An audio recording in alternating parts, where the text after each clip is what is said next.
What can DeSantis do, Denise, to turn this thing around? Well, so far, all of his wounds have been self-inflicted. Self-inflicted. Yeah, I mean, I think the people that wanted to go for DeSantis were those that thought maybe there's a less, difficult candidate that we can wrap our arms around who is equally conservative. But then you have DeSantis coming out from the right, attacking Donald Trump and making Donald Trump the least likely but most sympathetic character at the table. Yeah, I mean, it's Donald Trump's superpower. I know we've talked about it before. The more he's attacked, indicted, gets in hot water, things that in past years would have destroyed any candidacy, only seems to make him stronger. That might work for the primary for the GOP, but there's a general out there. And control of both houses and the White House is at stake. And I haven't seen any polling that says Donald Trump can win a general with just GOP and MAGA voters. He needs some independents. He's 70% of the independents right now don't support him. And he's going to have at least one trial, maybe two trials, because he's under indictment. I don't want to get around that as a GOP. I mean, we're always like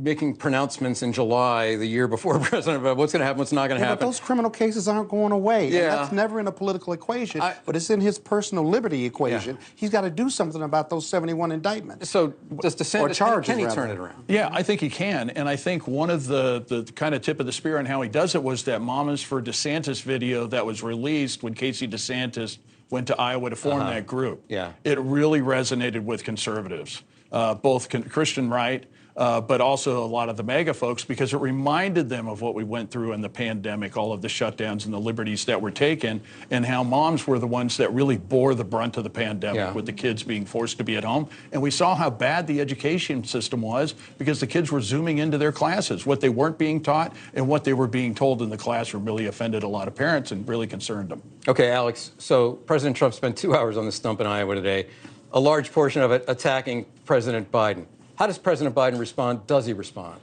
Well, you can't say that the former president doesn't have energy because he can still do these 2-hour speeches like he did in 2016. I think for the current president, he should not respond at this point, keep doing the job as president, and let this play out in the Republican field. Okay, bully pulpit, let that do its charms. We'll see how it works out.